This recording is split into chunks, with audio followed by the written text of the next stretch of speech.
Hi, I'm Trevor. And I'm Kyle. And this week, Trevor got caught up on some cinema. Keeping with our March Irish month, Irish films, I had Trevor watch 2015's The Hallow. I found this movie looking for, as I've mentioned before, scary movies to watch while my girlfriend is out doing things. So she's in pottery class, and I watched scary movies. Tonight, I actually watched Killing of a Sacred Deer, which isn't technically a scary movie. But I have to finish reading the article about it because, much like Mother, I was a little puzzled at the end of it. It's not what you're expecting at all going into Well, it. I mean, I only know that director, and I can't remember his name off the top of my head. I know he did The Lobster. He's Greek. Yeah, I know his tone is unique because the reason why my brother keeps tossing The Lobster out there as an episode he'd like to get the three of us together to do is because he finds it hilarious. However, most of his friends and they think it's absolutely like horrifying. Yeah. They think it's horribly depressing and it's a horror film. My brother, I guess, was rolling with laughter. So I don't know if he's a sick, twisted fuck or what, but apparently this fella has a unique way of presenting his stories. Because Killing of a Sacred Deer, even just watching the trailer, I was like, whoa, this looks intense but alluring in some way. It's from what I'm gathering so far, it's a bit allegory. It's supposed to be, I think, mirroring some Greek mythology, which I'm not familiar with, which I'm going to read about after this. But this one, The Hallow, I found looking for, scary movie. It was a toss-up between this movie and Kill List, which keeps popping up on my radar. And actually, the cop, Michael Smiley, in this movie, he is in Kill List. It might be one you want to check out, too. It's about hitmen, and it's a horror thriller with hitmen. So... Sounds right up my alley. So The Hallow. I'll just give a quick, a little brief summary. A husband and his wife and their newborn baby son, I believe it is, move to the Irish countryside. And they're living in what seems to be a pretty old house, and some strange things start happening once they remove some iron bars from the windows, and I'd like to just call this what happens before Mulder and Scully show up. Yeah, that was how you packaged it before you had me watch it. It feels a lot like an X-Files story, like the cold open of an X-Files show, and then Mulder and Scully would come in to investigate. Yeah, I think this is based off of some folklore, kind of the gist that I got. There's some little green men living out in the woods. So, what did you think of this movie? I didn't think it was astounding in any way, No. but it's one of those rare movies where you appreciate what it doesn't do more than what it does, I guess. Because it never truly flips the fuck out and goes batshit crazy. Spoilers, there's basically no body count throughout the movie, except for a couple of creatures here and there. And that's fairly rare in a creature-themed horror film. It reminded me a bit of Krampus in that way. Yeah. Where it's like there's very little explicit gore, like, front and center on the screen, but it just maintains this intensity level at some point that it doesn't feel like a family film, but it just feels like we're trying to tell a story more so than scare you, I guess. Yeah. And it's very minimalist. Like, there aren't many characters. It looks like it was probably low budget, but they made very good use of the resources they had. But yeah, I wouldn't call it an astounding film, but not a waste of your time at all. That's a good way to put it. If you're into this kind of stuff. I mean, for me, just seeing the creature designs is half of the joy of watching a movie like this. Just seeing what the things do, how they look, how they behave, and the visual storytelling in this film is actually quite good. There's very little dialogue, and they accomplish quite a bit of exposition just via good editing and good shots. Well, here at CUOC, I think that you've just pinpointed something we try to do. We try to find movies for each other that aren't a waste of your time. They're not going to be they're not going to be great movies, and there may not be bad movies, but they're not going to be a waste of your time. They're worth viewing. Well, yeah, I mean, to the folks that may not have listened to previous episodes, part of the concept of the show is that we are catching up on cinema, meaning we're trying to watch stuff we haven't seen. And in case you haven't figured it out by the way Kyle and I talk about movies, we have, between the two of us, we've seen quite a bit. So we have to walk a bit off the beaten path sometimes to find stuff that, one of us hasn't seen. Yeah. And so this is Kyle picking a movie I haven't seen and presenting it to me. Not with the intent of knocking my fucking socks off, just to get me to watch something new. Well, I mean, what did you think about how it was shot? Because I think there's some really, really good shots in this movie. There are. I do have some complaints about the lighting. The fucking floodlights on display in this movie are nuts. Yeah. Where are these light sources? Yeah, that bothers me sometimes. In Fast and the Furious, I think it's the most blatant example I can think of. When they go to the first race out in LA somewhere, they do like a helicopter shot. You can see the lights, the set lights on. What was it? Never Back Down. Oh, I remember that. The fight at the end of that movie has the most. It looks like stadium lights, like in a high school parking lot or some shit. It's bizarre. That movie is awful, but yes. Oh no, it's horseshit. But I do want to see the direct-to-DVD sequels that Michael Jai White. He steps in as the coach in the second one, and then by the time they get to the third one, it's like, nah, it's your movie, Mike. Just go do the movie. I think your philosophy on film is, I will not watch this in the theater. This will not be seen on the big screen. All right, so let's jump into the plot here. So the family are moving to the countryside. One thing about this movie that kind of threw me off guard was how quickly it escalates. Like, we're 36 minutes into a roughly 96-minute movie, and it feels like the last 20 minutes of the movie. Yeah, I remember when they were in the shack after the first major attack sequence in the movie. Yeah.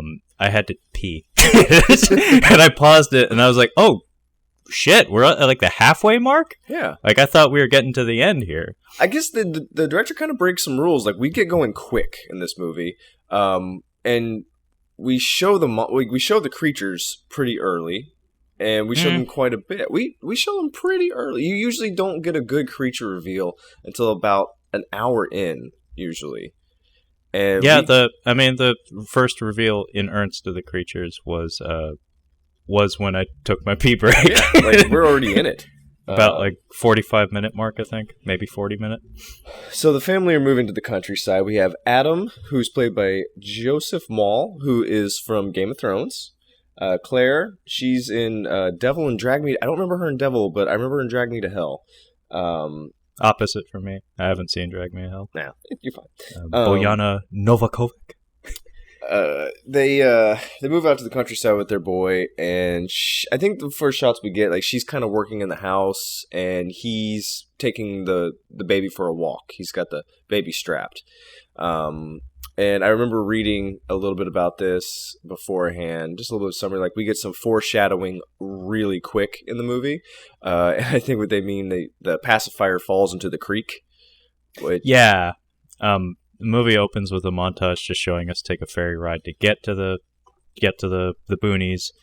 But yeah, it's funny. I was calling these characters man, woman, and baby. Yeah, throughout my notes. You might as well. Except until, about the last third of my notes, all of a sudden Claire became very prominent because I even said in my notes, count the Claires. There's quite a few Claires in this movie.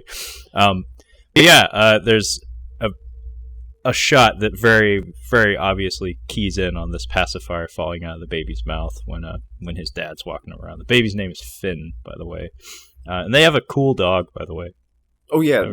They have a very cute dog. I believe it's a border collie, very similar to the dog I have, and my dog took notice to that. This is another. I was about to say, you're giving me shit for my movie. This is another dog movie. It's tough. I don't know what it is with the dog movies recently, but it's been bad. No, this one was particularly bad. It's a toss-up between this and The Big Man. Like, the dog's in here quite a bit. And they ruin the they take you out of the movie because they start barking. I'm like, "God, shut up! I'm trying to watch the movie. Just hush! Quiet, stop it! Hush!" And they just calm down. So Adam is walking through the woods and he finds an abandoned house. It looks like it might have burned down a little bit. And as he's going through there, he sees a dead deer. It's a pretty good dead deer that we've got. Yeah, it's not a bad. I mean, it's a fake dead deer, but it's not a bad fake dead deer. It's a good fake dead deer. Like on the scale of a good dead deer, I put it as a solid, 5 out of 6, I guess. I don't know. It's pretty good. He's going around and he notices there's some an odd way. It almost looks like something may have come out of the deer, if I'm not mistaken. I'm trying to remember. I watched this movie a week or two ago. So I'm gonna pause for a second because this is something that was particularly interesting for me. Because the way I tend to watch movies like this, when I do go in blind and I do know that there's some sort of menace or threat that's going to come about at some point. I didn't do any research on this movie when I started watching it. I had a title and a poster. That was it. Nice. And the fact that it was Irish. So when Adam discovers this deer, which his dog led him to, by the way, he like puts on some surgical gloves to pull it off the wall because its head is kind of braced up against the wall, and it appears to have some like gooey barbs growing out of its head. Which got my my mind racing, and I have this thing I do when I watch movies sometimes where I try to construct the plot ahead of time. Okay. And I was starting to treat it as like a purely biological threat, because there's actually radio chatter that's playing over the scene when we're driving to the countryside with this family. With Adam and Claire and Finn, and it's something alluding to if this forest is sold by the Irish government, it'll be, I guess, the last of the publicly owned forests will have changed hands and become private. So I was thinking, I was spinning off into tangents, thinking like, hang on, are we in like a dystopian future or something where like there is no wilderness anymore, or like, are we destroying the wilderness or something? Are we at war with nature? I don't know, but as soon as I saw the gooey barbs coming out of the deer's head, I started to think, there's some sort of contagion or a fungal monster or something, which I was kind of right on, but there's more to it that confuses it a little bit. I feel like there's an environmental message here that I was looking for and I didn't pick up on, because, I mean, at the end credits, we show loggers. I don't know if you stayed for the end. I did. And at the very end, one of the little creatures, or the gooey creature thing, is on one of the logs at the end, and it bites out. Yeah, the last shot in the movie is a demon face.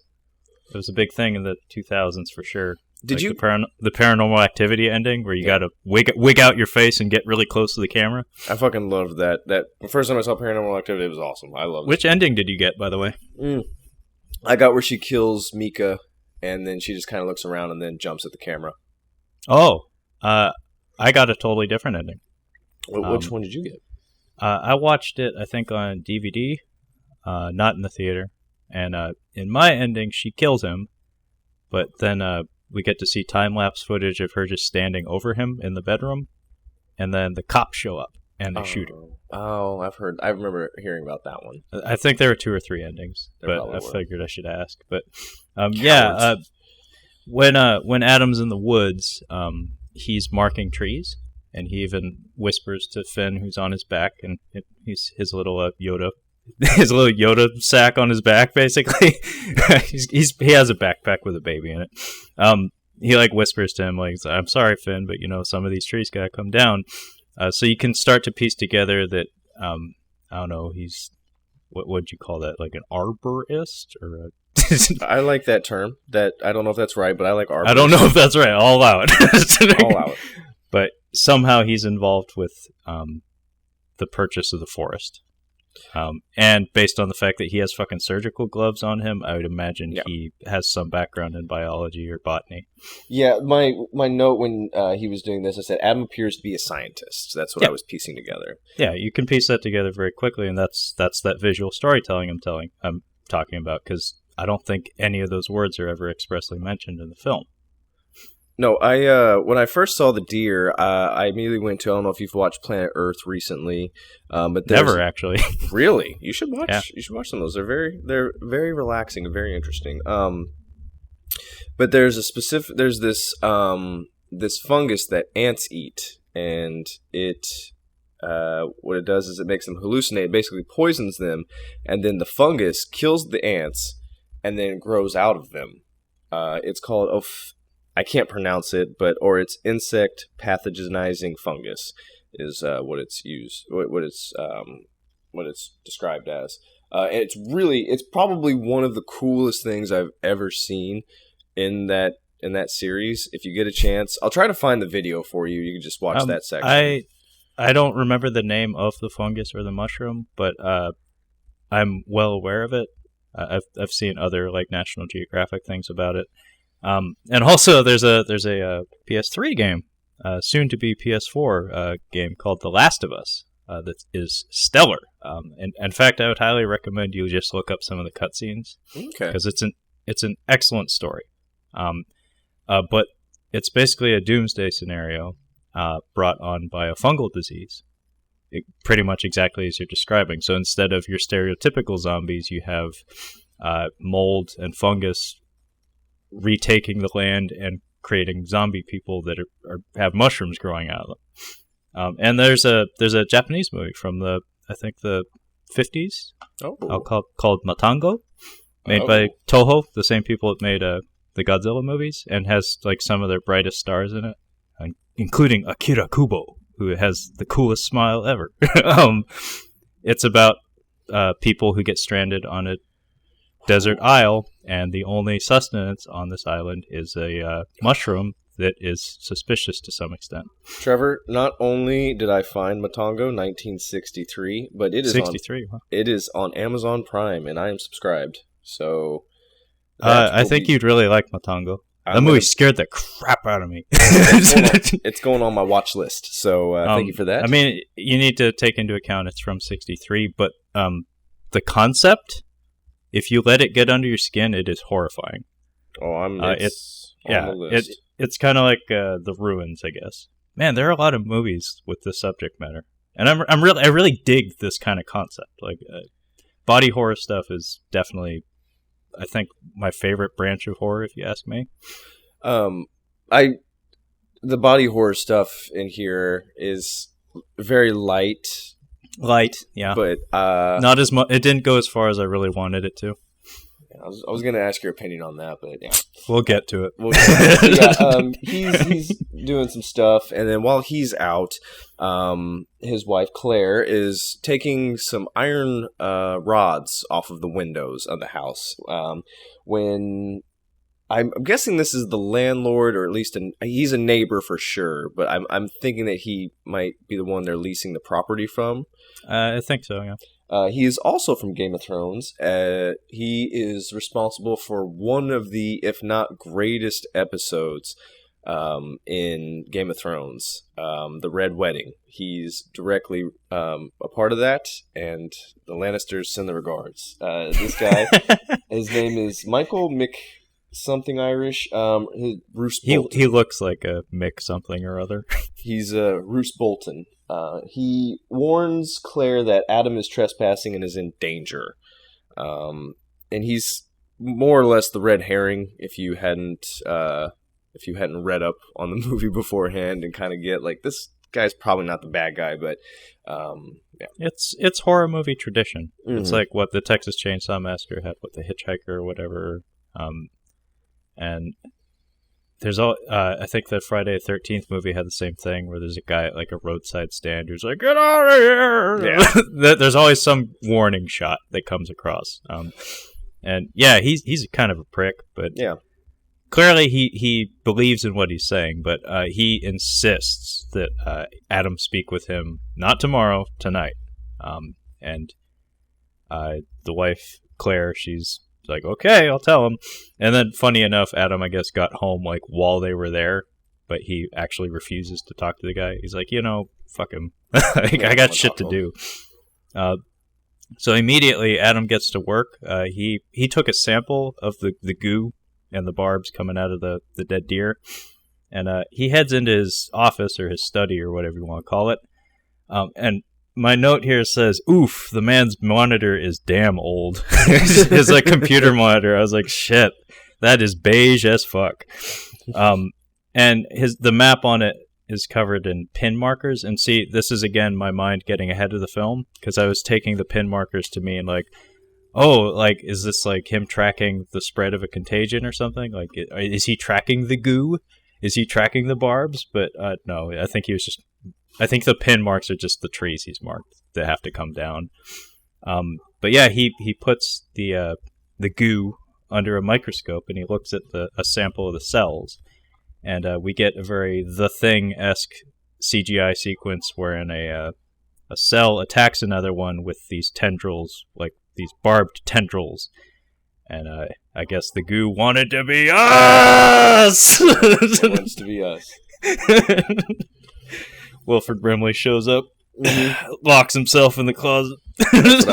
While I was watching this, I just thought of the Wilford Brimley putting his he just shows up to end the film. So yeah, you just see his little makeshift spacecraft fly off in the distance or crash into the Irish countryside. Shit, it's the Thing. So yeah, I have my notes: microscope and then goo on the blanket. Does Claire find the goo on the blanket? The glue. The goo. The goo on the blanket refers to upstairs. I think we get a lingering shot of Finn upstairs in his crib, and there's some.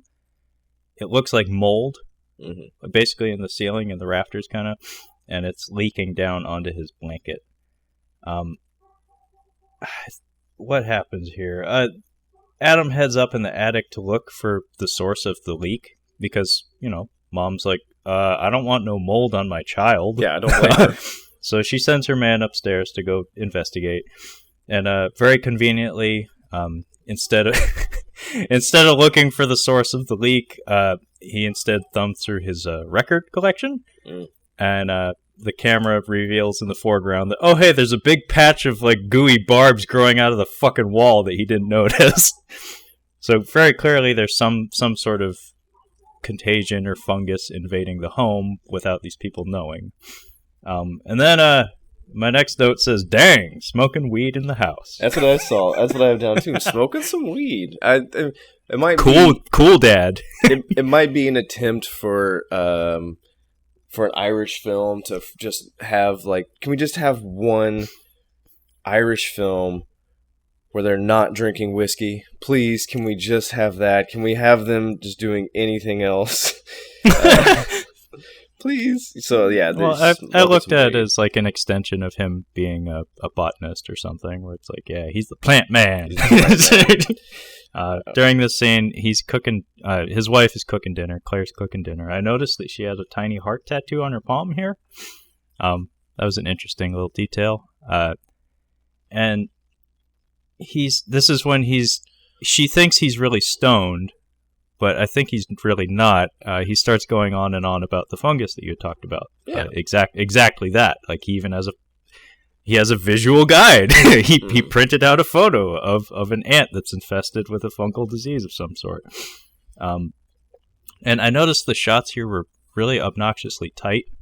Like, everybody's faces are just crammed into the frame. And then this is where the lighting really started to become a problem for me, because I noticed, like, I don't know what the fuck kind of tungsten bulbs they have in all their light fixtures, but, like, they have just a desk lamp facing the kitchen. It's like, just super fucking bright. It just feels like it's like bulbs with no glass around it. It's just white. It's just a big white blob that covers half the room. I think the house is supposed to be old, and it probably doesn't have all of the pieces, like everything they need. So it's kind of bare bones right now. They've got their furniture, but they probably have some tweaks they need to make. Yeah, one thing that has, I don't know, become something I've paid more attention to in recent years. A while back, I was listening to the audio commentary for a lot of the Marvel movies, because those movies are very bad at providing you with behind the scenes stuff. Disney's horrible about that. They don't tell you how the sausage was made. And it's very frustrating because a lot of the technical details that go into the making of those films, I'd really like to know. Well, Trevor, Christopher Nolan, I think, is the worst though. He's a fucking magician. Are you watching the Marvel movies for their stellar acting? I mean, what are you watching those movies for? I don't even know anymore, man.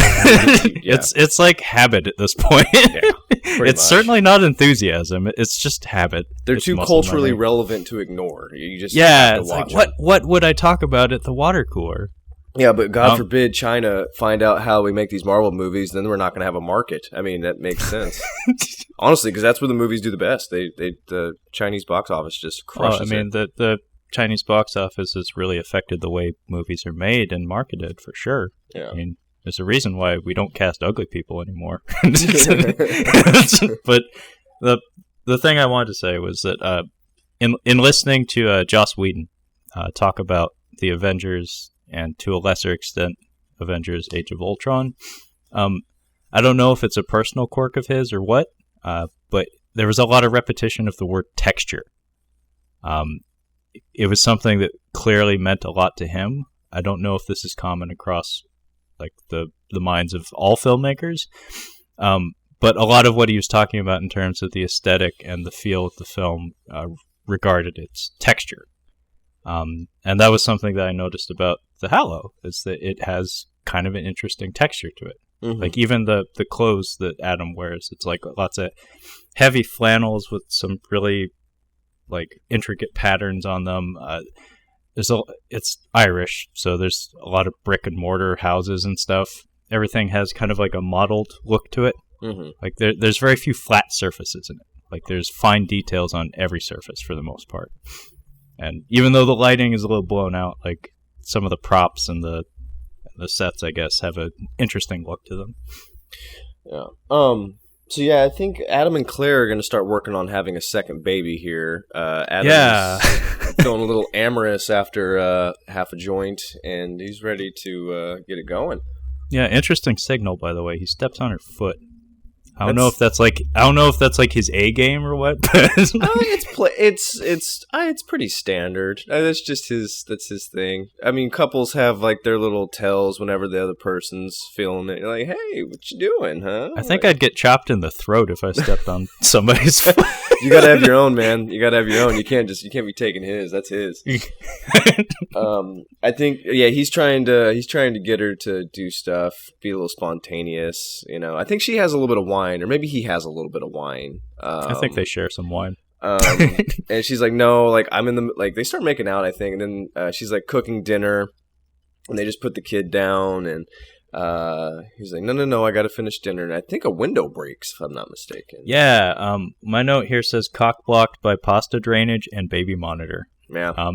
So she keeps insisting that the pasta, I need to attend to the pasta. It's like, fuck the pasta. It's like, well, no, he should have stepped back and he was like, well, I mean, I do want it al dente. Like, it's like you got to keep on top of that, you know. But no, they have the baby monitor on, and baby Finn starts crying. And then window gets broken. We hear that, and mom springs into mom mode. Like she goes like Linda Hamilton, Sarah Connor mom mode. She races up the stairs, and she steps right on that broken glass. Doesn't even flinch. Yeah. Like she's in mama bear mode. She's in mom mode. And there's a weird little beat here where they both run into the baby's room, and then the door gets pulled shut behind them. And I'm like, did the fucking wind do that? I've definitely had it happen before. But you have to have some kind of you have to have another window open. There has to be a draft coming through. Like you need another window open. And I don't think they do. But having a broken window, like having a window open, is enough for you to doubt that it was supernatural. Yeah. So they find a broken lamp, and immediately Adam assumes that this is the doing of Mr. Donnelly. The Colm, yeah. The fella from Game of Thrones, the Red Wedding guy. Yeah. So he hops on the phone, and he calls the cops. And then the cop that you had mentioned you'd seen elsewhere, he shows up, or from that Kill List movie. Kill List, yeah. So our first sign of civilization in this in this town, basically. It's not even a town. They're in the middle of the fucking woods. Yeah. The cop shows up, and through his investigation reveals that he believes it was caused by a bird. I'm like, how big is that fucking bird? Yeah, like birds don't break windows, sir. I'm sorry. You know what it makes me think of? A swallow couldn't carry a coconut. I love it. Monty Python. I'm sure whoever's listening's probably seen it. Yeah. So he tells them like, it's probably nothing, and they're like, well, like it's obviously Colm, and he's like, well, maybe it was a bird, and he's like, well, you folks are new here. Things go bump in the night here. Which is an eerie thing to tell somebody after they've had a window broken. Like, just fucking deal with it. It's weird, huh? Yeah, he's like, you guys are fucked. Bye. Yeah. And then I have in quotations, they took her. So the cop, he pops a squat in the middle of the hallway for some reason, and he exposits for a bit. Yeah. He introduces the concept of the Hallow. He says that the locals, they don't like you being here because the locals believe that the woods belong to something called the Hallow, a.k.a. the Fae. So fairy folk, I guess. And the cop explains that the reason why Mr. Donnelly, Colm, is especially persnickety when it comes to keeping the woods safe, I guess, or not trespassed upon, is that his daughter wandered out there on her own and was taken or disappeared. So it's assumed that the Hallow, aka the Fae, took Donnelly's daughter, which is why he's particularly he's got a bug up his butt about. Yeah. So at this point, there was another little thing that got my mind running in the wrong direction. We get just a brief exchange between Adam and Claire, and they're in bed together, and he's doing the husband thing where he's like, oh, everything will be okay, blah blah blah. But we get a shot of her feet that have been bandaged because she stepped on fucking glass. Even though she didn't react to it, she still cut herself pretty bad. Mm-hmm. So he patched her up. But I was thinking, like, if this is going to be like a fungal infection movie, like with a contagion of some sort, I was thinking that's where it would start. It would start at the wounds in her feet or something. But no, it never factors in again. Classic misdirection. I don't know. It was just me paying too close attention, I guess.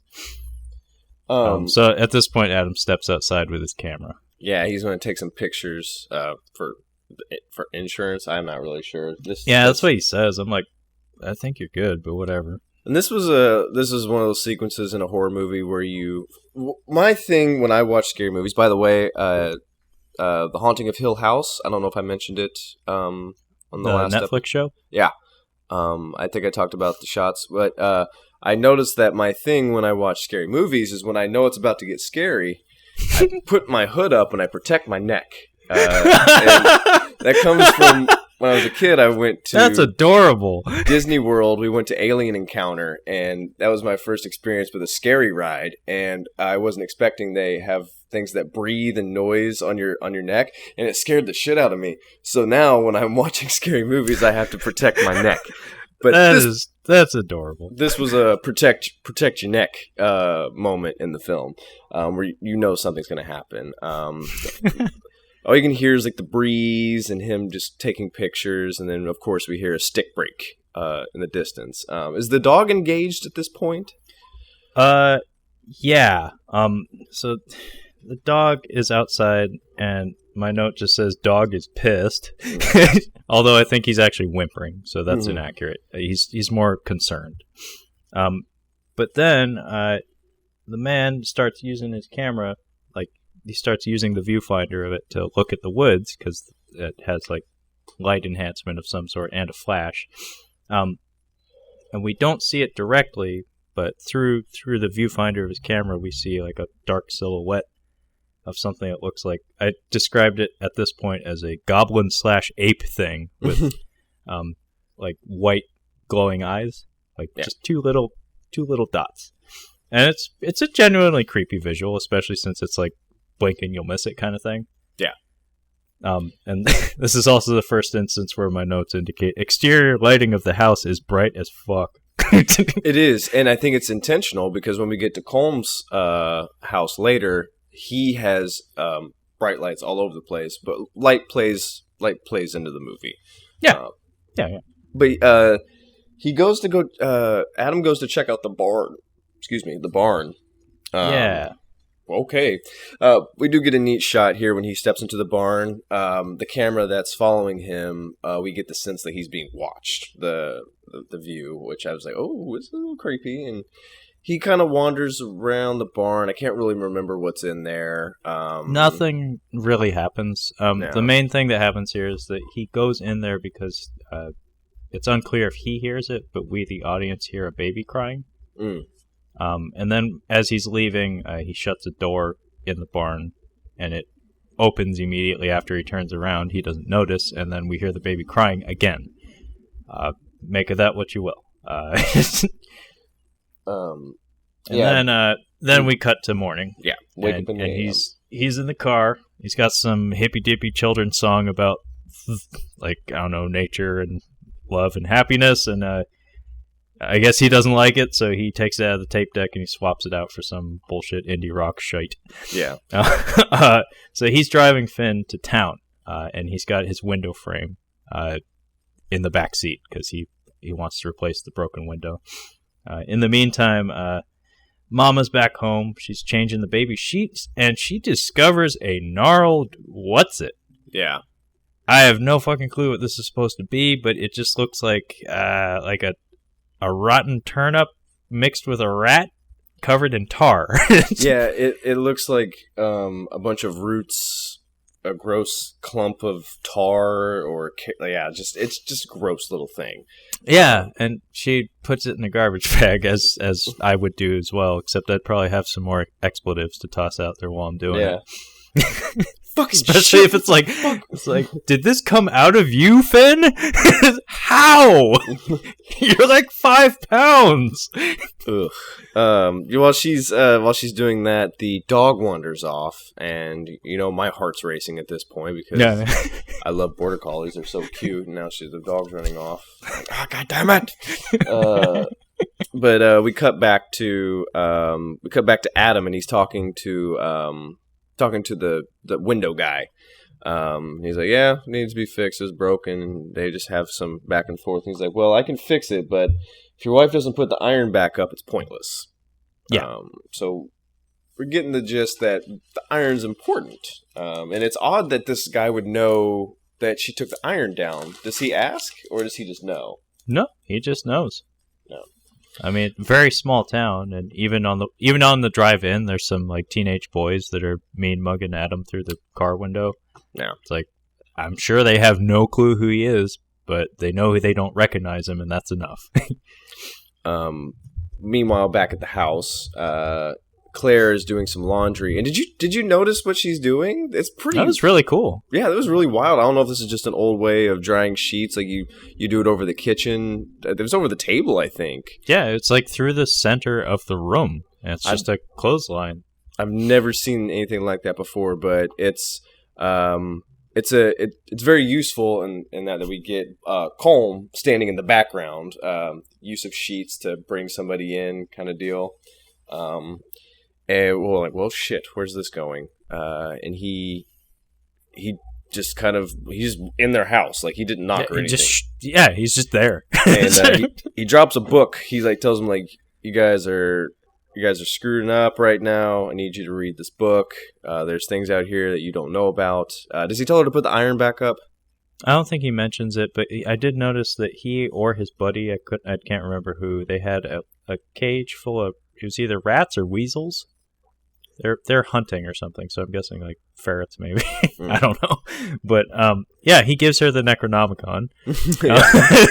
Just very casually. Just here's your copy of the Necronomicon. Welcome to the town. This could be an X-Files movie, or you could throw in Bruce Campbell at any point. Oh, that would have been great if he just like pulls up in his car. Oh, if he made a cameo, or just that would have been nice. Oh, yeah. You just show up, ask for directions or something. Hey, baby, how do you get to... Trying to get to Hollywood, baby. Point me in the right direction. Just the Emerald Isle, huh? I heard you guys got good beer. So, yeah, I don't think she really looks through it too much. I think she just sets it kind of on the counter, and she's a little uncomfortable at this point, but... he leaves, and Adam and the boy are coming back towards the house, and they pass Colm on the road. And, he almost murders him on accident, because he's not paying attention. And they just exchange looks, and neither one of them want to talk to each other. It looks like Colm's like, you can talk to me if you want, and Adam's just like, I'm not gonna do that. But the car. The car becomes possessed. Yeah. Wild. The tape deck and the car flip the fuck out. And Adam has a hell of a time just keeping the car on the road. Eventually it gets so bad that he has to spin out and bring the car to a halt. And then he hops out to investigate. He pops the hood. Black goo everywhere. Yeah. It's just covered the entire engine block. Then he heads to the trunk, and I don't know what he's looking for in there, but we get a shot from the interior of the trunk, and we hear something squeal, and then some sort of impact on the trunk, so it closes the trunk on top of him, and then cut to black, and apparently now he's in the trunk. And then, he's stuck in the trunk, and I noted that this is the first time the score becomes apparent in the film, and it's a little heavy-handed. They kind of go nuts with it here, where it's like intensity. If you end up watching Killing of a Sacred Deer, the score in that movie is it's haunting. It's really good. I like that. It's that and Insidious. I think you really need to watch Insidious. I do. I know. Don't worry. October. We got October coming this October. So we got October coming this October. This October, we'll have an October. So we'll definitely be catching up on some horror movies in October.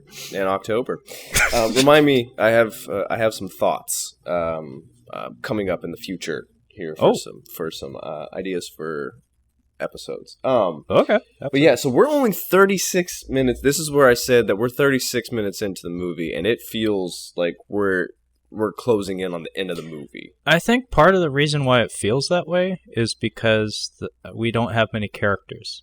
So the sense of urgency is heightened because we don't have any fodder to chew through. Because normally in a horror movie, like a creature feature in particular, you'd have expendables. Yeah. That we need to work our way through before we can actually get to the people we care about. Whereas this one, we only have people we care about.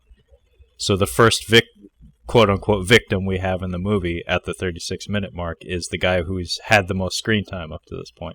Yeah, and who's demonstrated that he's a pretty good guy overall so far.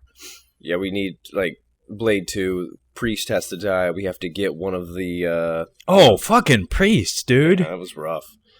And big Baldy with the mallet. Yeah, he went down like a chump. Yeah, that little man got him so bad. Yeah, I ended up watching it without Steph. We needed to watch the second one, and I got squirrely. I'm like, I want to watch it again, and she doesn't. Well, now you have an excuse to watch it again. I can't. She and I still need to watch Pan's Labyrinth, so we're gonna probably have a double feature Guillermo. You'll have a whole evening of Guillermo. Evening with Guillermo. My next note is dog is dead, but I feel like this is where, Adam Mel Gibson's his way out of the trunk. Hey, like, we need to hold on this moment for a second, because how dare you not compare this to Ace Ventura? Oh gosh. I'm sorry, but watching him, so the way he escapes from the trunk of this car, and we get some interesting interior shots of like him in darkness, like in the fetal position, trying to break his way out of the trunk of this car. The way he gets out is he uses, I think, a crowbar to bust out the rear of the trunk, so into the rear passenger seat. So he tunnels his way out essentially, and then he pushes his face through the hole and has to tear his way out of the remainder of the seat. And all I could think of was fucking Ace Ventura crawling out of that rhino. I'm gonna say he takes off his sweat-soaked tighty whities and gets out of the rhino. I mean, I swear you could put the audio of Ace Ventura over that, just the like all that shit. That holds up. That scene holds up. By the way, it absolutely does. I just watched 4 Weddings and a Funeral, which I'd never seen, and Simon Callow was in there. He plays the bad guy in When Nature Calls. We love all animals, Mr. Ventura. But that Jeep that Ace Ventura is bouncing around in that movie, they have one just like it in 4 Weddings and a Funeral. I was watching it and I'm like, they have the exact same thing in Ace Ventura. Well, I mean, they do that sometimes actually with movies where they recycle materials. I think the most famous example that comes to mind, and I don't know why I remember this, I think it was because my dad like read it in the newspaper or something out loud, because he's a dad, that's what they do. It was the Humvee from The Rock, the Michael Bay movie. Parts of it were recycled and repurposed for Armageddon, the other Michael Bay movie featuring an asteroid. Interesting. So the armadillo things that they used to dig, yeah. I guess parts of it, components of it, were built from the Humvee. I bet you Michael Bay owns a Humvee. I'm sure he owns 3. He owns one. At least one. So yeah, he tunnels his way out of there, and the baby's still in there, surprisingly. Yeah, baby's in there. It's got a little goop on it, but it's unharmed. It's still in the car. Let's see here. So... so the dog is dead. I don't know. So, dog is not dead. Not yet, anyway. Man, Adam, retrieves Finn. He hears the dog, and he runs towards the sound of it, which guides him home. He does, in fact, get home safe, and as soon as he gets in, he's freaking out. Yeah. And he's doing the good old husband thing where there's a serious fucking problem and you, for whatever reason, don't fill your wife in about it. You just keep running around the house and grabbing weapons and stuff without telling them why you're doing it, and it makes the problem worse. So he scrambles around the house. He's turning on every light in there, and he gets it's like a break action shotgun, just a single, like a tube gun, basically. Yeah.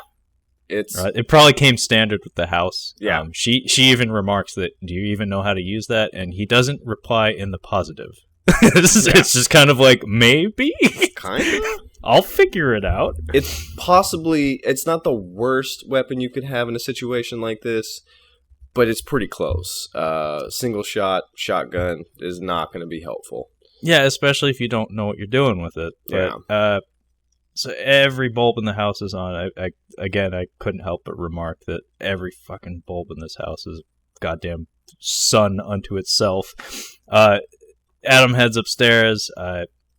He puts Claire and the baby upstairs, and they hear some commotion downstairs. Yeah. So he says, "Lock the door. I'm gonna go be super dad McHusband, and I'm gonna go downstairs and investigate with my gun." And we get some interesting stuff going on downstairs where there's like lights turning on and off and stuff, but it's behind a door, so we can't see what's going on. There's sequences of this that remind me of Signs. There's a couple of them. Like I mean, even the silhouette of these monsters actually reminded me a lot of the aliens in Signs.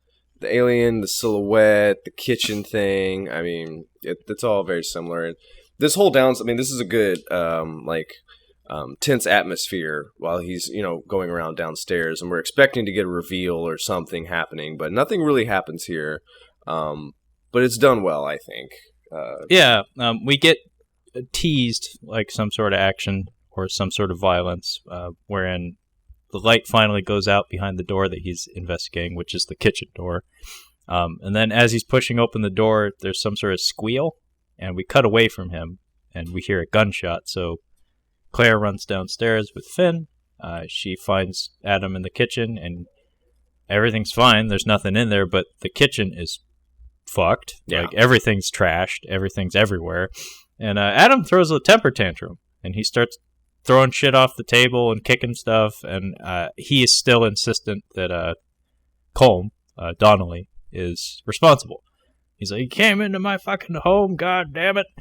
I'm not sure why he still thinks that, especially since he had black goo mysteriously all over his car. Maybe he assumed that the locals put that there. Yeah, right.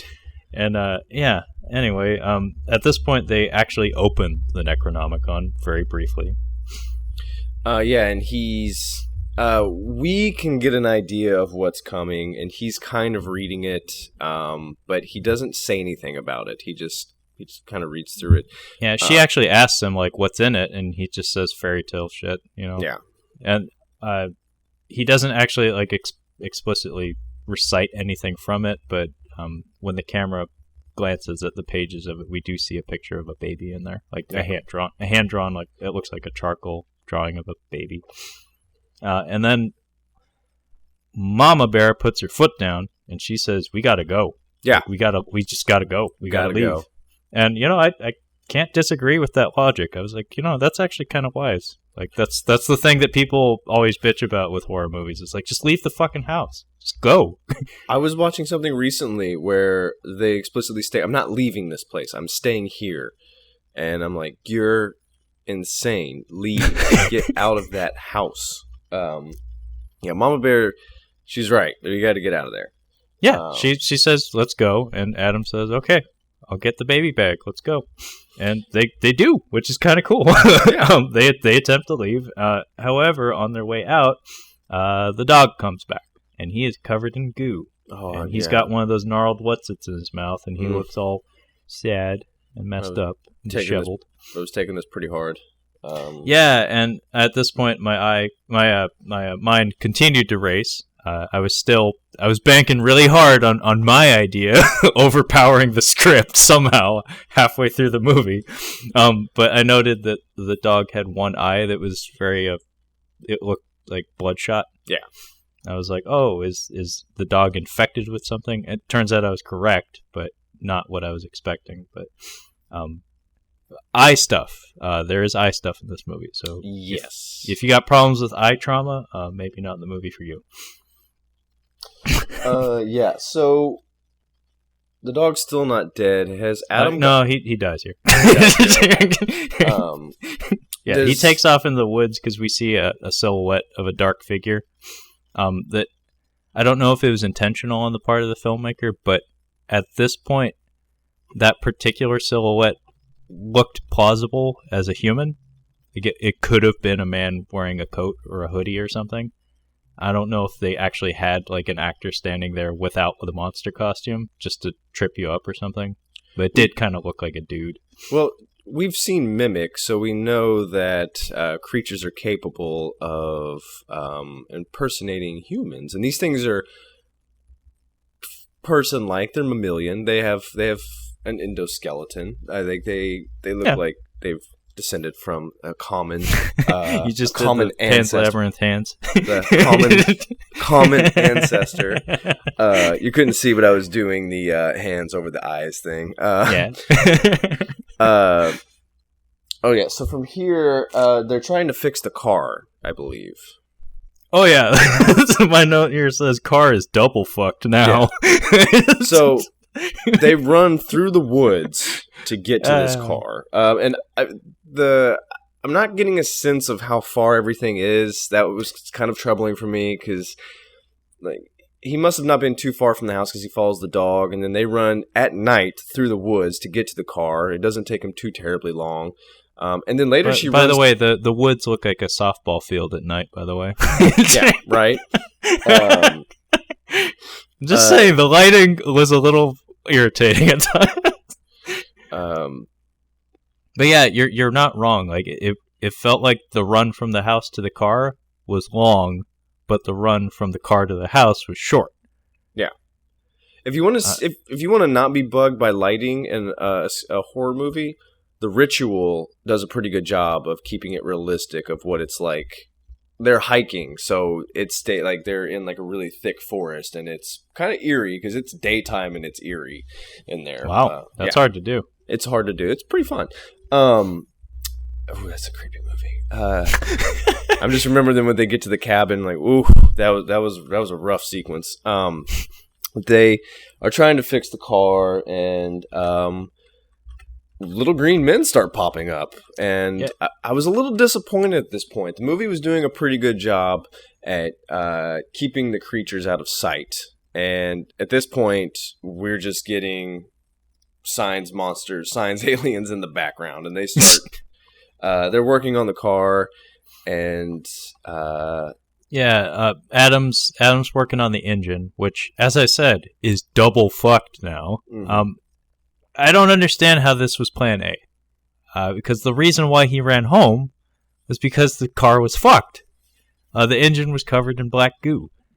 Now, when they get back, I'm not sure if you noticed, but the engine is even worse. Like, there's more black goo on it. True. So if it didn't work before, how is it going to work better now? His adrenaline was pumping, and it was, I got thrown into this trunk. I've been in here for a while. I got out. I don't have time to try to fix I escaped that rhino's anus. He's like, I have to get home. Cool. Mama is, she's at the steering wheel. She's turning the key. And when she finally gets it up and running, I think his hand is still in the engine. So it actually like snags him a little bit. And she like mutters a little like, sorry. Sorry.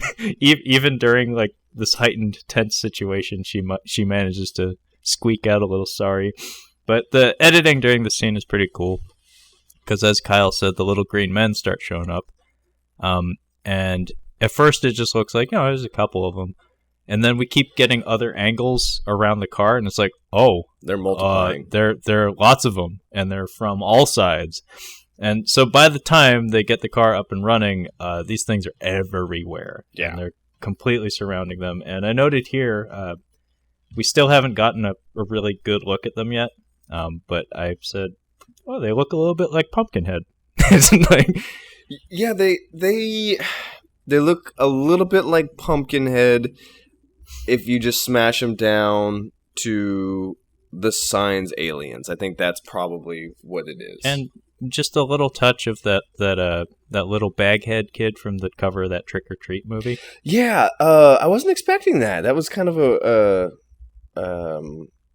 Guillermo move, if it were. Well, yeah, they have like a impish quality to them, where they're not like toothy, fangy, like monsters, like big muscular things. They're kind of small and gnarly, and I guess you'd call them like wood imps or something. Yeah, they look kind of like the mask from, like the wooden mask from The Mask. Like yeah, the Mask of Loki or whatever. Yeah. But yeah, they have like a kind of plant creature feel to them. They're kind of brown and brownish gray, I think. And they have these, like I said, like little beady glowing white eyes. And sunken features too. Like they don't have like fangs or anything. Their faces are kind of smushed, actually. I'm looking at a picture right now. I've got it exactly. They have the face and texture of the little creatures from The Mummy Returns. Just make them a little bit bigger. If you look at the picture, with a little bit of Groot. Yeah, with a little bit of Groot. They're not super. I mean, I suppose if I came face to face with it, it'd be pretty menacing, but they're not super menacing when you actually see them. One-on-one, I think I could take one. Yeah, that's one-on-one. I think I could get them. They have I could get some shots in there at least. They have no martial arts training. If you just know a few things, you can probably fuck one up. Yeah. Well, it's like if you get like exactly the right size of dog, you look at him and you're like, yeah, I think I could punt him if like he ran at me or something. Like if you get a big muscular dog, no way. But like if you get just the right sized one, it's like, yeah, I think I could catch him on the way in. See, I think that the girl is actually the creepiest when we get to her. Yeah, Cora. Yeah. And I think she's the one that they used for the demon face at the end. Oddly enough, being as I don't know that she survived the night. But I'm sorry, but I think my one and only laugh at this movie when they're in the car. So they take off in the car and they head to like a field. Again, it looks the lighting looks like a fucking softball field. Looks like the floodlights are on. Yeah. And it looks like the long grass. Second reference to Jurassic Park. Yeah. The Lost World. Folks, don't go into the long grass. Don't go into the long grass. Listen to RJ. Not throw off the long grass. Yeah, throw off your fucking backpack and don't go into the long grass. So they do go into the long grass, yeah. And we get some interesting shots of these little guys. It looks like they're springing up from the ground because they're like all hunched over, and it looks like they're rising from the ground or something, which again backs the theory of like plant monster kind of thing. But the creatures start throwing shit at them. Yeah. And I started laughing because not only are they throwing shit at them from the fields, they're doing it with accuracy. Like they don't miss. Accuracy and precision. Yeah. No fucking joke. They're like smashing all the windows. And they throw so much shit on this car that she can't see out the windshield and she crashes. It is a little funny. I will give you that. It is kind of funny. God, the poster for this movie is awesome. It is. I made sure to put it on the thumbnail for the file when it gets posted because it is a cool poster. So this is when we get to the garage where I had my pee break. The garage, okay. Or the barn, I guess. Yes, the barn. Is this where he gets pricked? Yeah. My note here says, "Ooh, good eye trauma through the peephole." Yeah. I'm a firm believer in never looking through the peephole. No good can come of it. Don't look under the door. If you think something is in there, burn it. Just burn whatever, like burn down whatever you're in. Whatever thing that you're in and something's in the other room, just burn it down. Don't take any chances. Pizza! It's like, get the fuck away from me! Guns might kill it, but fire definitely will. Yeah, fire bad. Fire indeed bad. So yeah, they hide in the barn, and they're shutting the door behind them. And I think at this point Adam mentions that light... No. Adam shuts the door, and then for whatever reason, I can't even remember why, he reopens the door to like take a peek. I'm like, dude, you know everything that's out there's just going to throw shit at you or something. Like, you don't want none of that. So yeah, he sticks his eye in the peephole, and something pricks him directly in the eyeball. Yeah. And it's not explicitly gory at all, but just combination of sound effects and his acting, like the way he crumples to the floor, and the contact lens that they had him wearing, and the little bit of blood streaming out of his eye. It's like, eye stuff is always hard to deal with. And at this point, though, when they're trying to reclose the door because there's a monster trying to get through, we get our first close-up of the creature. And the reason for this is that I think while they're trying to shut the door, one of them has a flashlight in its face, and it doesn't like the light. Clearly, it doesn't like the light. So we learned a little something about the monster. We learned what they look like, and we learned that they don't like light, and we also learned that they like poking people in the eyes. Because, as I said, if you're paying attention, you'll have noticed that the dog also had some sort of eye trauma. Yes. So, again, Adam goes into husband mode, burly husband mode, and he sends Mama Bear and the baby up into the attic. And he, in the meantime, I believe, is trying to get a generator up and running. Yes, he's trying to get the generator up and running. Have they figured out that that light, they're afraid of light? Yeah, I just mentioned that. Okay. So at this point, we're cross-cutting back and forth between, every good horror movie has a siege sequence. He is trying to get the generator up and running. Meanwhile, Mama Bear is upstairs, and these critters are trying to bash holes in the ceiling and come in through the ceiling because she's in the attic. And in addition to that, there's a trap door that she's trying to hold closed, and somehow this puddle of black goo forms on it, and a hand comes through. It's a big, gnarly, Pumpkinhead-esque hand with long-ass fingers. So we keep cutting back and forth between her trying to keep this trap door shut, because not only is her hand coming through it, but there's also something trying to push the door open. Yeah. And we cut back and forth between her and Adam trying to get the generator up, but he's having some difficulty because he's starting to get some sort of infection.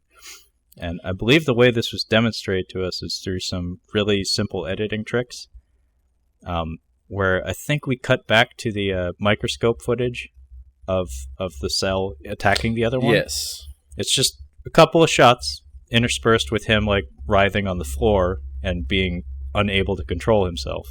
So we pieced together quite easily that, by being poked in the eye, somehow he's being taken over by one of these things. And do you want to describe the hand coming at her? Because this was kind of like an important moment in the movie, I guess, because there aren't too many really powerful, sticking, lasting images in this film, but that was one of them that seemed like something that would have found its way into a trailer or something. Yeah, I didn't watch I did watch the trailer for it, and I don't remember seeing this part. But the hand is not, it's reaching out as far as it can go. But then the finger is basically elongating, and it's getting sharper and sharper as it goes, and it's going closer to her eye. So she's pushing down as hard as she can and keeping back her head as far as can, which is going to be very difficult because she's holding it down. But it just keeps getting closer and closer to her eye. And the only thing, it's like Sarah Connor in the T-1000. You're just waiting for it to just graze it. It's just right there. There's that, and then there's the Lucio Fulci movie, the Zombie 2. Maybe the most famous example of eye trauma in film. Look it up if you haven't seen it. It's on my watch list for Canopy. It's on Canopy right now. I wouldn't call it a great film by any means. Entertaining if you're into that kind of thing. I am. But yeah, the eye trauma in that sequence, unparalleled in a lot of ways, as far as I know. Interesting. But yeah, the way this extendo finger unfurls, it looks kind of like a plant petal unfolding. And then I don't know my plant anatomy very well, but the little on a fly it would be like the proboscises or whatever, the tongue thingy. Yeah, that's the tip of it, and it's got some goo coming out of the very tip, and it's very nearly at her eyeball. But just in time, Adam gets the Jenny up and running. All the lights turn on, and then all the commotion upstairs just stops. So the hand retracts. All the critters on the roof, they flee. And at the very conclusion of this sequence, Adam just absentmindedly, as he's picking himself up off the floor, basically, just grabs something to hoist himself up. His hand touches some of those iron bars that they'd taken off the house. And we get a hiss noise, and his acting tells us that, that didn't feel very good. Which, again, we can start to piece together, because of his connection with these creatures. Maybe that's why the iron was on the house, because they're allergic to iron or something. My note says, Adam is becoming one, burns his hand on the iron from the window. Ding! Idea! He's pieced it together how we're gonna have to do this. So from here, where do we go? We head back into the house, I believe, and we get a really well-acted scene from the gentleman who plays Adam, where he is alone in the bathroom looking at himself in the mirror, and he knows what's up. He knows that he's losing control of himself. He's losing himself, and he's just breaking down crying. Like, he's sobbing. Yeah. And Claire and Finn are in the other room, and they aren't aware of all this. I believe this is when he bandages his eye. Like, he just puts like a makeshift eye patch on. He seems to have gotten it together by the time he presents himself to his wife and stuff. I noted here that Claire has some goo on her temple. Again, these fucking details that like I noticed that don't mean anything. It was probably just dirt or something. And at this point, Adam comes up with a plan where he's like, okay, I got an idea. Wife, I'm going to take the baby. We're going to lock it in the cupboard. And she's like, why would you do that? And he's like, I think it's a great idea. We're going to lock the baby in this cupboard. He's not going to be able to see us. He's probably going to freak the fuck out and be scarred for life. I think it's a great idea. We should put the baby monitor in there so we can hear him and he can't see us.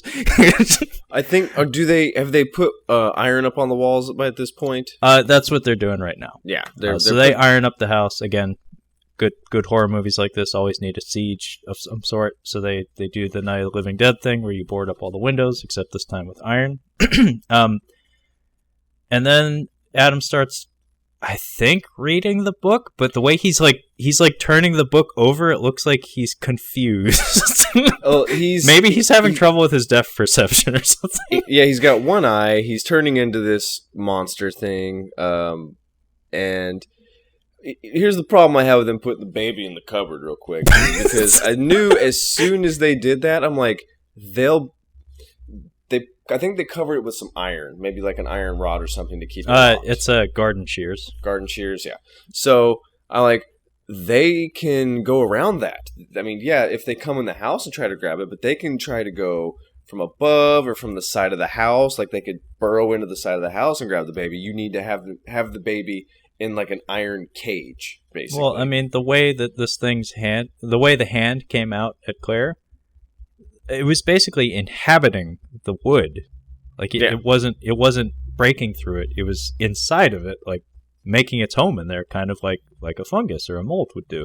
I'm like, I get what he was trying to go for, but I'm like, this is not going to work. And he's reading the book, and she's saying to Adam, like, can we just take the baby? I just want to check on him. Like, he's fine.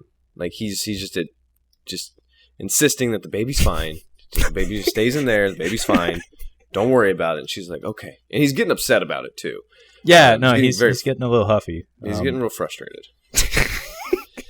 I mean, I would be, too, if I had my eye gouged out by some that was throwing shit at me a few minutes earlier.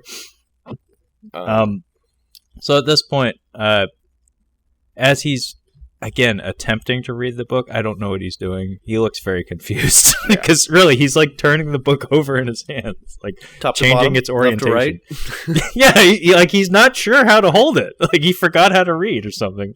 Maybe it was written in Japan and it was a little topsy-turvy. He's like, do I read this like right to left or down and up or up and down? Fuck. Two people were editing the book. One was from Japan, one was from America. And then if you start from the middle, you'll be good. So at this point, I think he reads a passage from the book, and we forgot to mention it, especially since I didn't write it down, so I don't remember it. The movie starts with a quote that sounds like Iron Maiden lyrics, because it makes reference to Hallow, and Hallowed Be Thy Name is a pretty good song by them. He recites something from the book. Mama gets a little uppity, and she objected to the idea of putting her fucking child in a cupboard in the dark. So she sneaks up to the cupboard and, like, not very quietly at all. She sucks at this. Takes the garden shears off and starts trying to open the door to say hi to her child. And then she does so just in time to find one of these little critters holding Finn, and the whole interior of the cupboard is just covered in goop. Yep. And the little critter jumps up into the ceiling with the baby and runs off with him. So both parents give chase. We get maybe the only instance in the movie where we're explicitly shown what it looks like when these things use, I guess, wood to travel. Mm-hmm. So it looks like a puddle of mold moving through a wood beam, and Adam even points out, like, it's in the beam. And he mysteriously arrives with a pickaxe. I don't know where he got that from so fast, but he just has a pickaxe, and he starts swinging at, like, probably the main support beam for the second floor of the house. Not sure if that's wise. Nope, not wise. And he starts putting holes in the support beam. From the squeals that the monster makes, I think it pissed it off or hurt it to some extent. But it manages to escape to the attic. He pursues it. And then he corners it in the attic. And pretty cool lighting here, actually, where it's mostly obscured in shadow, but there's the holes in the ceiling that the monsters had made when they're trying to get in initially are still there, and, like, there's moonlight coming down through those holes. So there's, like, pillars of light in the attic. And it's kind of cool looking. And it's cradling the baby, so it's an interesting, like, fairy tale visual. And he's got the monster cornered, but then another one sticks its hand through the roof and smacks him in the face and slashes his head open pretty good. And then, dang, he takes a nasty fall down to the second floor. Yeah, I got baby pluck, eye stuck, Adam KO'd down the ladder. Like, he gets it's a out. Pretty solid fall. Like, it looks nasty, and the sound effects are pretty grim too. Like, his ankle goes directions it's not intended to. So yeah, I think now he's knocked out, and Claire takes chase. Like, she's trying to go find the baby, I believe. Yeah. And I like this sequence. This was a creepy sequence here where she basically follows the baby into the lake. This is kind of neat. And then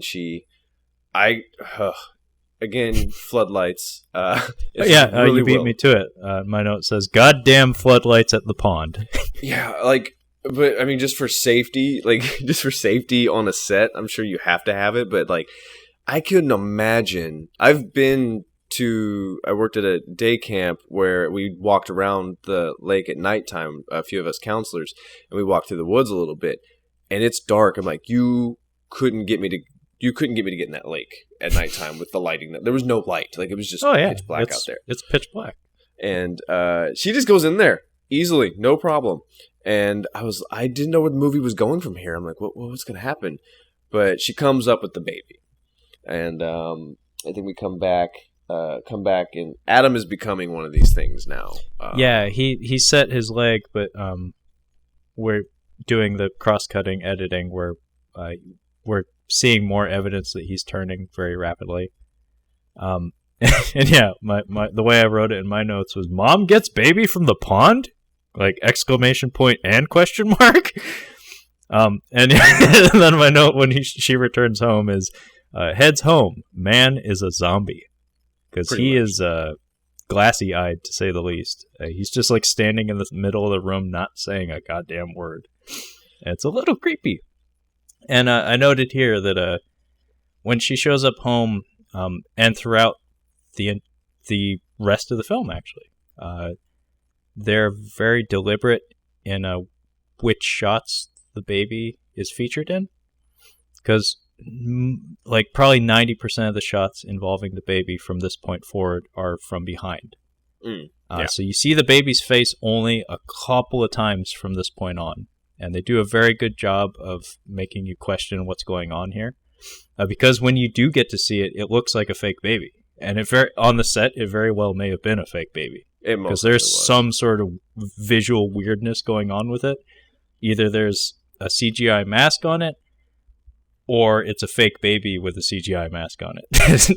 I watched when Hannibal came out, they had, like, it was on HBO, and they had, like, behind the scenes look. And you remember the opening thing where she gets into the gunfight with the lady who has the baby on her? Yeah. The baby gets blood all over, and she has to spray a hose. It was a fake baby that they were using right there. I'm not sure I think whoever did the Grinch might have been the person that did the baby for that, but it looks really good.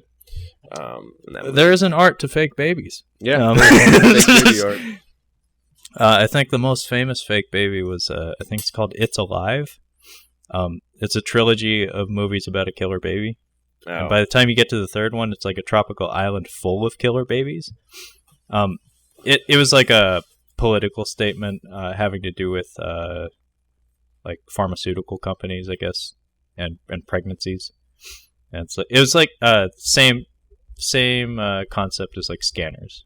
It's like you're handing these drugs out willy nilly, and it's making for weird babies. I didn't see Scanners. I still haven't seen Scanners. It's Cronenberg. Loves me some Cronenberg. Best head explosion in film history. I know, but I can't not think of Wayne's World when I think of Scanners. Like, did you ever see that scene, Scanners, where that dude's head exploded? Every time. Yeah, I can't not think of that. Well, why do you think I saw Scanners? It's because that's a good point. That's a good point. That's what got me to watch Scanners, because I recognized the name. What the fuck was I talking about? Oh, fake babies. Yeah. I haven't seen it, but I looked up the scene from American Sniper with the fake baby. Oh, yeah. Oh, that is laughable. Is it? Oof. I mean, I haven't seen the rest of the movie. It didn't really interest me, but holy shit, that is a bad fake baby, and that is bad fake baby acting. I feel like there was a lot of controversy around that movie. There was. I don't know what it was. It was because of the guy. Was it Chris Kyle? Yeah, Chris Kyle, yeah. It's because he fabricated some stuff in his autobiography or whatever. Did Jesse Ventura sue him? I think so. Wow. Like, I know... he claimed that he punched him out or whatever in a bar. Yeah. And then didn't Chris Kyle kill himself? Either that or he was killed by one of the people he was rehabbing, like a fellow veteran. Wow.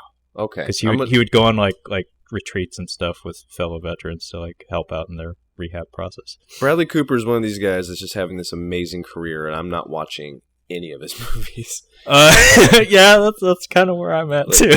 He's just crushing it, and I haven't seen, I don't think, much outside of the Hangover movies and that one where he takes Limitless. I think Limitless is the only.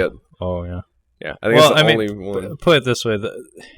One of the movies I'm most excited for this year is Triple Threat, starring no one you've ever heard of. Yeah. So I have my corner of the film market that I'm focused on, and unfortunately Bradley Cooper's not really part of it. I'm chipping away at a bunch of maybe when I have myself a girlfriend or a wife or something, I'll have to watch more of his movies. But for now, I'm fine being Cooperless.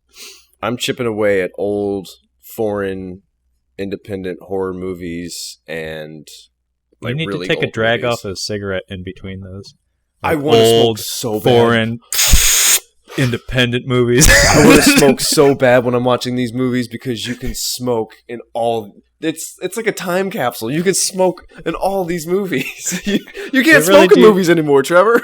They don't allow it. You can't smoke now. You don't understand. Oh, it's great.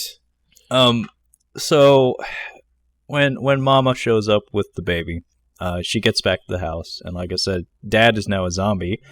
I noted that she disrobes, and they present this to the viewer in a very classy fashion, where she hands the baby to her husband, and she turns around and starts changing her clothes because she's soaking wet. Of course you want to do that because it's fucking cold. And we cut away from all of that. So she changes her clothes in the same room as the dude, but we don't show anything. She's facing away, and we don't get any of the details. It's like, okay, thank you, movie, for not being weird. But at this point, Adam starts to lose it. He starts to insist quite adamantly that this baby ain't my baby. Yeah, this baby starts to look like the dead baby from Trainspotting. Spoiler alert. He starts to... It's really eerie, so he's like looking at the baby, but we're getting like a flickering, and we see it's like Batman Begins when Batman has the fear toxin in him. Oh, when he gets gassed and everything's kind of vibrating. It's kind of and vibrating. Has a halo on it. And the baby looks sick. Like, the baby looks like it has pneumonia. It kind of sunken cheeks. There's more dark around the eyes, and he's just like, this isn't our baby. Like, this is not our baby. She's like, what are you talking about? I got the baby out of the lake. And he's like, no. And before, I think she stops him. He's about to kill the baby. He storms off into the kitchen with the baby, and he sets it on the counter, and he has I believe a ice pick aimed at this child's forehead. And what he sees is a demon child with like a preformed hole in its forehead where he's hovering the ice pick over. So it's like the hole is opening in response to him getting closer with the ice pick. And it has these black sunken eyes and like like Batman Begins, like a mouthful of tar. Yeah. So that shot is from his perspective. So that's what he sees. Meanwhile, Mom just sees her child and her husband with an ice pick over its face. So she isn't having it. She stabs him with an iron nail, which, as we've seen before, iron no good. He gets hurt. She runs off real fast with the baby, and I noted here that, Dad moves real fast for a guy that just had his leg busted to shit. And this is where his voice starts to get weird, and this is where I started trying to count the Claires, because there are a lot of Claires in this movie. Dad! Oh gosh, I was thinking. I'm thinking of Randy Marsh doing Jack Torrance, Dad, but no, it's Daddy boy. Yeah, it's him screaming. You were talking about the Bat Dad for a second there. No, so she heads off to the barn again. The worst place to be. Yeah, I mean, this is where maybe the budget of the film starts to show a bit, where it's like our number of locations is very limited. But I was going to mention earlier, I saw the kitchen scene where he's downstairs in the kitchen. Like, there's where the budget's at. We don't have a lot of money, so we're just gonna throw some pots and pans around and ransack the place. There weren't any glaring instances of like cheap looking locales or sets. In fact, all the outdoors, like all the exteriors, except for the softball floodlights, all the outdoor stuff is very handsome locations and stuff. But the finale of the movie looks hideous. Like, it is a sound stage. Oh yeah. But we'll get there. So at this point, he is, I don't know if he's completely infected or what, but he is very serious about getting back to his wife and child, and he breaks into he breaks through the door that the monsters couldn't get through.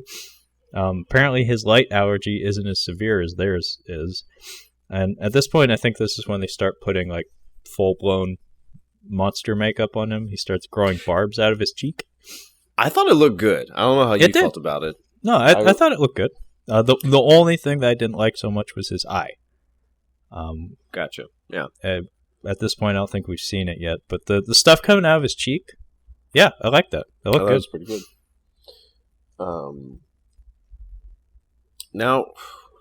Now she runs off. I think this is where Claire runs off. And yeah, she escapes from him. We get some more scenes of him transforming. He starts growing barbs out of his shoulder now. So basically every exposed wound that he has, at this point he takes the bandage off of his eye and it reveals like a sunken, just fucked up, like monster eye. He's got barbs and goo coming out of his face. He's got barbs coming out of his shoulder. And then he makes himself a weapon for some reason. That's from the poster of the movie, actually. The way I wrote it in my notes here was makes himself a flaming scythe, because why not? So he takes some fabric, wraps it around a scythe that just happens to be in the barn, and sets it on fire. So now he has a flaming scythe. Sure. It stays flaming for way too long. No, it's magic flames or something, because it never goes out. Claire runs to Colm's house. She's just running frantically with the baby through the woods, and we get to Colm's property, which is extremely well lit, just crazy well lit.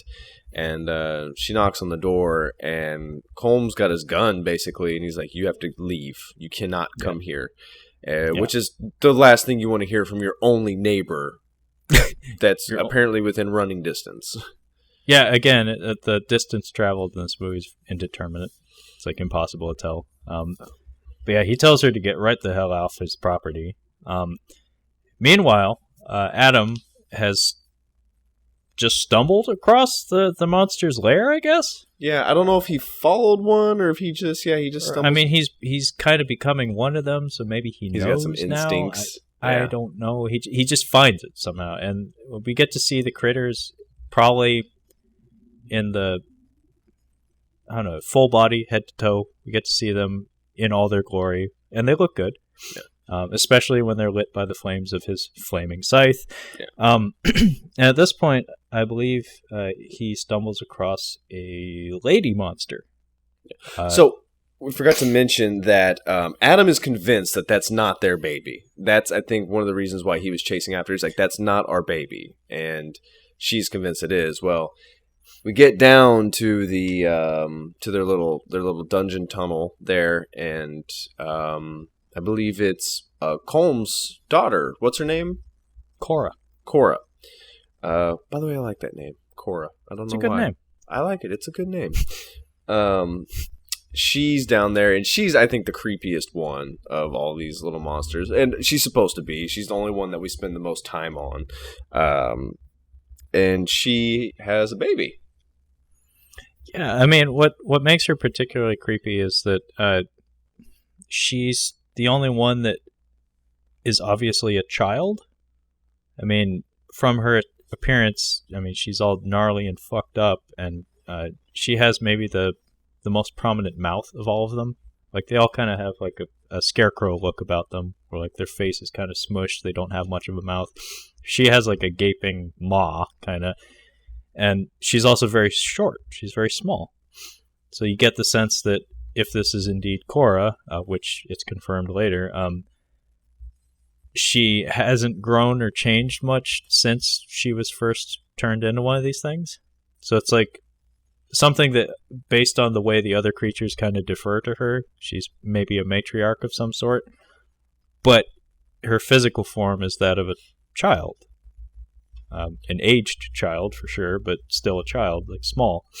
And she has Finn's pacifier, as well as a baby cradled in her arms.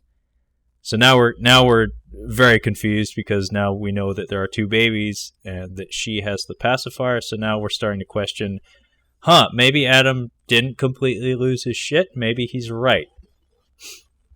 Which is effective storytelling, because it has us guessing as to, oh shit, which baby's the right baby.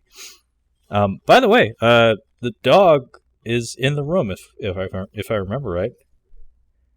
Yeah, he's the covered dog in is. goop. The And dog he doesn't is in look there. too happy, but he's there. He's in the lair. I know, but he's not happy anymore. He's not a happy dog. I'm trying to remember. Yeah, I think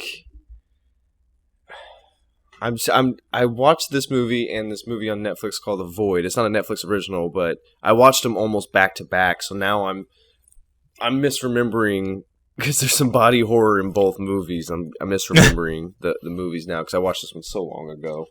Because my notes are pretty scarce now. At this point, I'm just like, I'm along for the ride. Well, we're basically at the end of the movie now. Yeah. So Claire and her baby, she's cradling her baby, and she is just wandering aimlessly in the woods at this point, because she tried to go to Mr. Donnelly's house, didn't work out.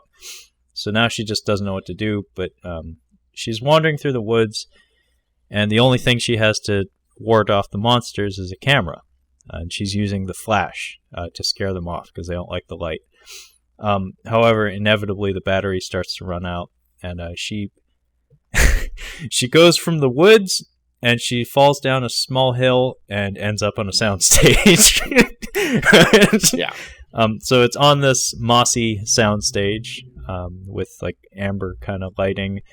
That the camera runs out of battery.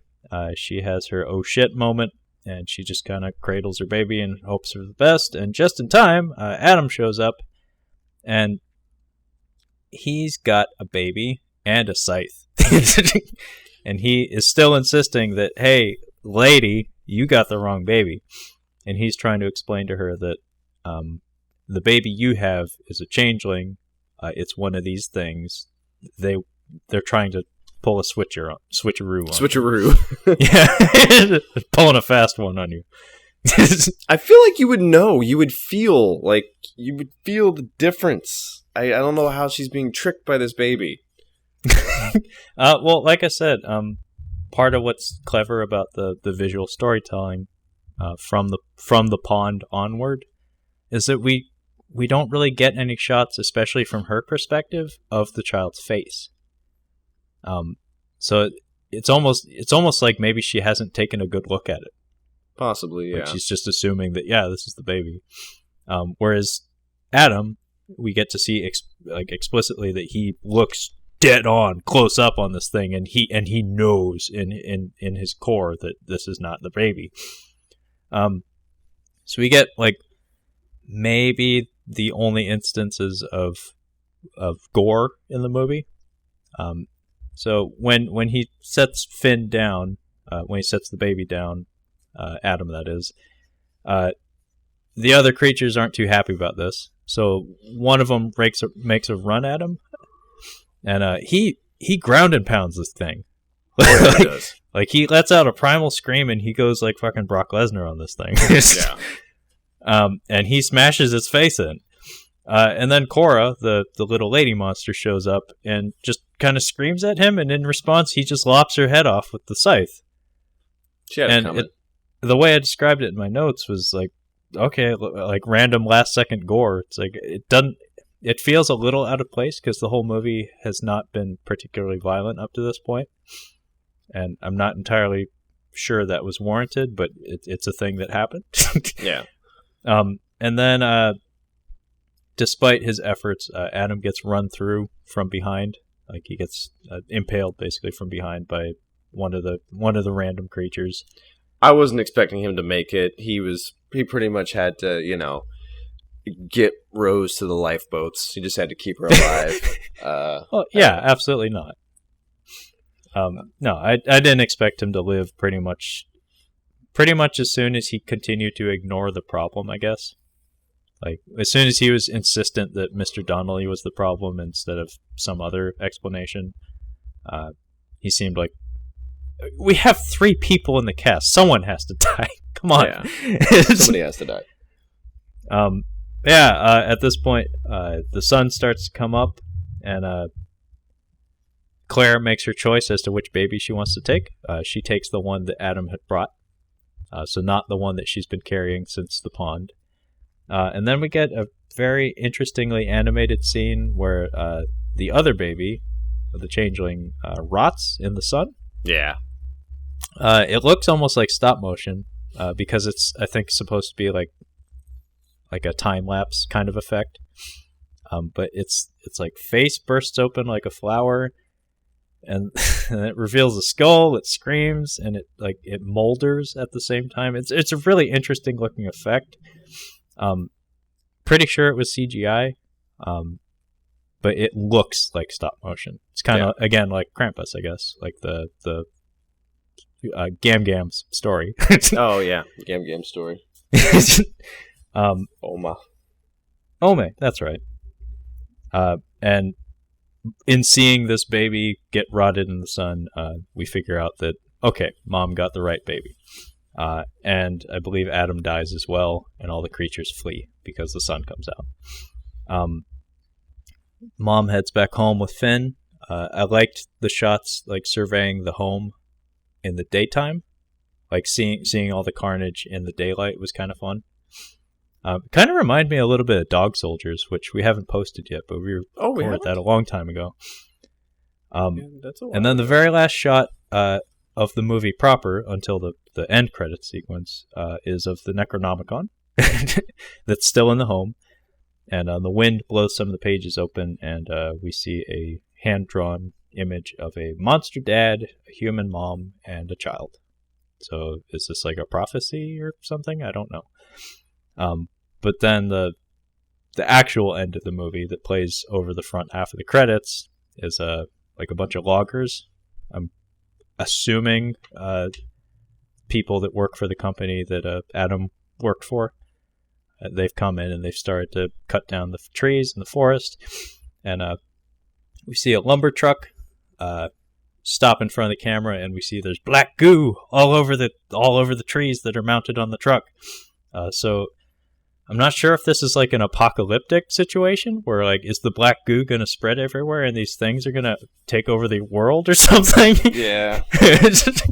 It's inconclusive. Really, it didn't need to be in there. Yeah, and the very last image is demon face. Yeah. I was saying, like there might be an environmental message in here. It thinks there is, but I didn't really catch it. It was very well. I don't know what the situation was in Ireland in 2015. Like maybe this was a topic of the day or something. Possibly. I mean, I could see that. I know a shit ton of money is being traded in Ireland right now. Like I think their tech industry is really booming right now. Oh, really? Like apparently, like Ireland's becoming a financial center in the world. Interesting. It's very recent, but I don't know the details. But I remember reading that the other day. And same with the big man from last week, where I don't know what their union / coal miner situation was like in the 80s and 90s, but perhaps that was a topic of the day. Yeah, I'm not sure. So yeah, I guess that would be the end of the Hallow. Yeah, pretty much. I wasn't overly impressed by it, but at the same time, I loves me some creature features, and it was just kind of neat seeing a practical effect monster on the screen. Like I'm always game for that. Yeah, right. Same here. Like I wasn't blown away by it, but I had enough fun with it, and I think the idea was fun. And it, like I said, it just reminded me of an X-Files, like something that they would have covered in the X-Files. Like, Scully, have you heard about these Irish woodland creatures that possessed a dad and he ended up dying? Scared the hell out of the mom, and she saved the baby at the last minute. Yeah. Well, I mean, it needs to be said that, like, for me, I've said this, I don't know on how many of these episodes at this point, but a big thing about that attracts me to monster movies is the explanation of the rules, like the instructional process that you have to put the viewer through in order to make a good monster movie. It's like you need to introduce the creature like piecemeal, like you need to have your slow reveal, or maybe not slow. You need to demonstrate its capabilities and its limitations, and how it interacts with the core cast. I love seeing that stuff unfold. So like little details like being able to figure out without anybody telling me through dialogue that he was infected through his eye, just like the dog, and he now has an iron allergy, just like the monsters. That's a sign of effective storytelling. And I like that kind of stuff. So like small details like that, I was applauding, but at the same time, it's like, didn't exactly knock my socks off. But good effort. So I was actually looking for some more atmospheric horror, like that hard hitting tension building as you go along, and it doesn't really build like that. It does for a little bit, and then it just kind of drops off. So like something like the Vivitch. The what? The Witch. I wouldn't even consider that too atmospheric. I guess a little bit, yeah. Like it's. I mean, it's kind of a. I wouldn't call it a slow burn, but it just kind of burns throughout the whole movie, where there's just this sense of dread in virtually every scene in that movie. I think the one that I've seen most recently was Them, 2006. That was a pretty good. That was a pretty good slow burn. I keep wanting to watch Session 9. Oh shit! My brother had me watch that when I was like early in high school. Is it good? Is it a fun one? It's pretty good. It's quaint. Put it that way. It's like it's all atmosphere. David Caruso is unintentionally hilarious for exactly one moment. And I'm going to spoil it for you because it's like the entire reason I watched the movie, because my brother kept saying this at me. There's a scene at like one of the more dramatic, like scary moments in the movie where these two guys are together and they hear a noise, and they're like deciding what to do about it, and the one guy starts to take off to go respond to it, and we get this slow zoom on David Caruso saying, "No, wait! Fuck you." It's like, what the What is that? Yeah, what was that? But yeah, Session 9's pretty good. There's a movie that I haven't seen, and now that I no longer have Netflix at the moment, I can't see. It's by the director of The Raid, Gareth Evans. It's called Apostle. Oh, that's on my list. It's a period horror film, and I think he's probably a very talented director based on what I've seen. I've seen 3 of his movies. Marantal and The Raid 1 and 2, and I was impressed by the action choreography and stuff, but the filmmaking talent on display was palpable, and I have a feeling that he can knock something like this out of the park. So if you get a chance, maybe check that out, because I've heard it's very good. Gotcha.